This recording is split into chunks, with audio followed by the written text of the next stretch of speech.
We've got a very special guest with us on this episode. She is not Gaga. She is not Amy. She is Jamala. Hi, Jamala. How are you?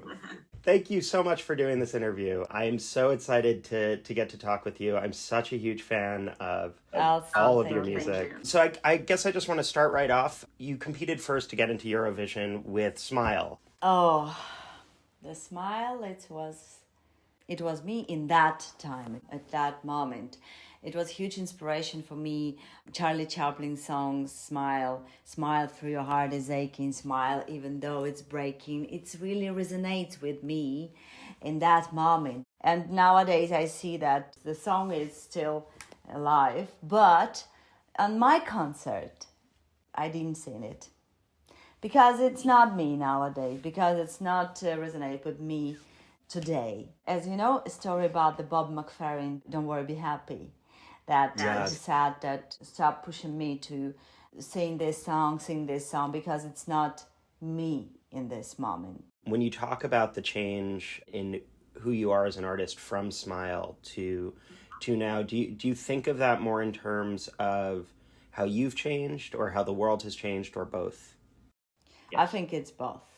In that moment, I had a huge inspiration from Amy Winehouse, by my town records, 60s. I was in Kiev, today I'm in Warsaw, today I'm mother. All these things inspired me a lot. They changed my mood, and that's why my music is like that.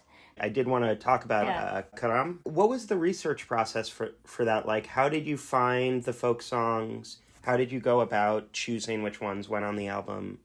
I could say that I work on this album over decades.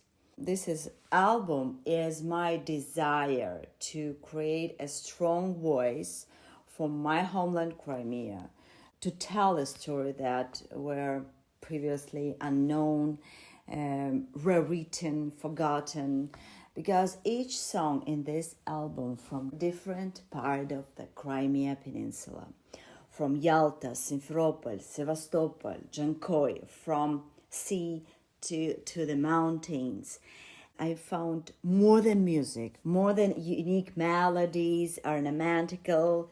I found characters. For me, it was inspiration from Game of Thrones, 7 kingdoms. And each of this kingdom sounds different.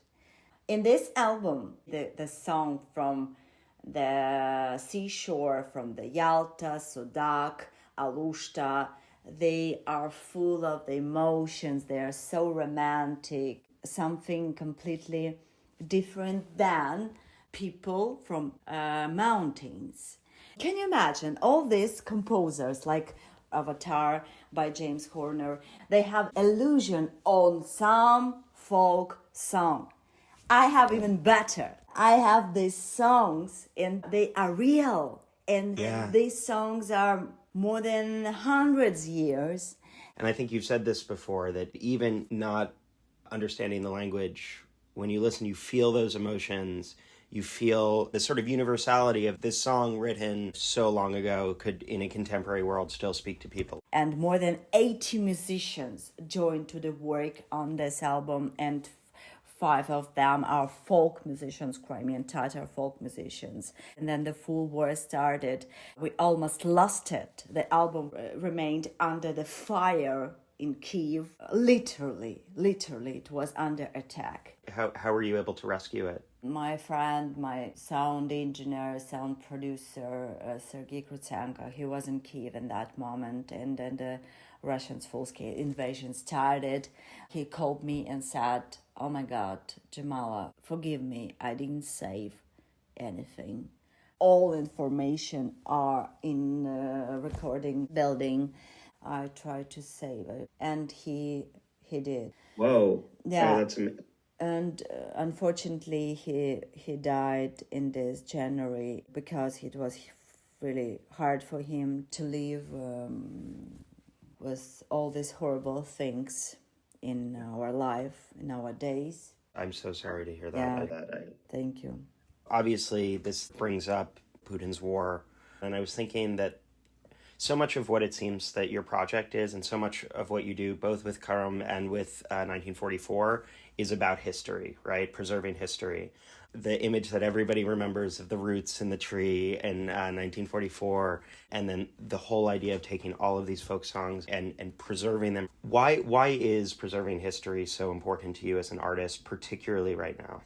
If we are taking away meaning in pop music, it will be just noise. I think artists can speak about social issues, about pain, in a slightly different language. Especially in this moment, humanity is going through very difficult times. Pandemics, wars, natural disease. And all of this is reflected in pop music. It's our way to speak with each other. That's why I adore this contest. I decided to tell the story about my great-grandmother, to tell the story about Crimean deportation. Because my kids are fifth in my generation who forced to flee because of the Russian aggression. Yeah. Because my great-grandmother was deported with the 5 kids in her arms in a cattle trains to Central Asia without any chance to survive, but she survived. She survived. After I released this song, Russian tried to say that it's political and so on. But in the beginning, for me, it was the moment when I can say that I can spread the story, not just for Ukrainians, for the whole world to see. I think that's why people find Eurovision, right? Exactly, because they understand me exactly what I'm fighting for. I performed in this national selection in Berlin, and we collected more than 67 million euros for Ukraine. It was Eurovision community. Yeah. They asked me to sing 1944 in this national selection in Berlin. I said, oh my God, how can I sing? I'm so sad. But they said, we can collect money for Ukraine. I said, okay, I'll try. And again, it was Eurovision. On the personal side, though, I wonder because, as a person who is so focused on roots, it must be hard to be away from your family. Can you talk about that experience? It's true, Charlie. It's really true because it's the most sad thing in the world. Then I leave my kids yesterday in Istanbul with my sister, and I have to separate myself. One of me is a mother, another one activist, singer, songwriter, and my husband in Kiev today. Emotionally, I'm so tired of this, and I try to find some inspiration for us to keep moving on, but it's really hard, honestly. When you are looking for that power to keep moving on, do you have things that you turn to? Movie. Perfect. I love it. Well, it also seems like you're a big Game of Thrones fan, too, because talked about it in the interview. Also in Simo, right? Sumuyu. Yes. There's a lyric about Game of Thrones, yeah? Ah! Oh my God! Wow! I even forgot about this. For me, it was really interesting thing how they create this illusion on folk songs, how they mix this all Iranian, Turkish, Scandinavian melodies. It's a magic. So to connect it to Karam, how did the idea of using the orchestra with the folk musicians come up? For me, it was like to show this beauty of this music, that it really can stay forever as a music by Beethoven or Mozart. If you add something electronical as a bass or a guitar or keyboards, during the time it get old. And for me, it was my attempt to bring it up on the Carnegie Hall or Albert Hall level, to show this power of this music. And that's why I decided to record more than 18 musicians, symphony and plus folk musicians from Crimea. But unfortunately, can you imagine that nowadays I even can speak with them because it's really dangerous for them. It's insane. 21st century, I couldn't speak with my musicians in Crimea because this album, even my personality, it's dangerous. Russian authorities, they really afraid of indigenous people in Crimea. Right. It's dangerous for him. Their dream is to make Crimea is purely military foothold. And they destroy language, culture, and they rewrite history. And I understand that it will be really hard to release this album because the album is forbidden. Yeah. That's why it's so important now, right? Because Putin's whole project is to erase, right? And so to have this album as a reminder of actually what Crimean history is and actually who's been there for forever, it's such a powerful statement that you're making.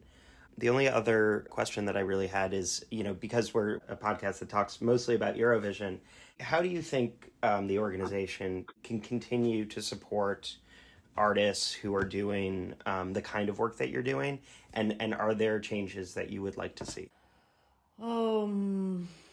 We can't lose our empathy.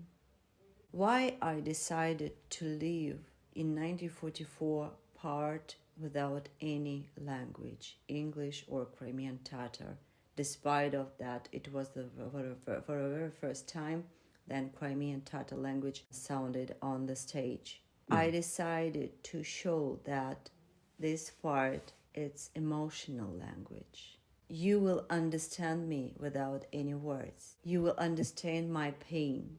And that's why, on your question, I believe that Eurovision Song Contest, not just about the fast, about the pink colors.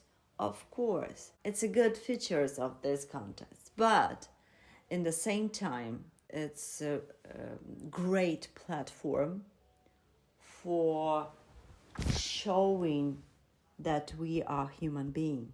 It's a good platform to show this month is LGBTQ rights. We are all together. Another month is about someone else. It shows us a little that we are not alone in this fucking world.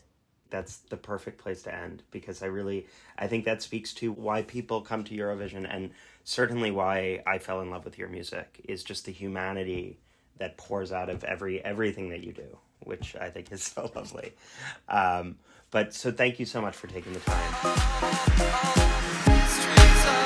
All the mysteries of the Euroverse.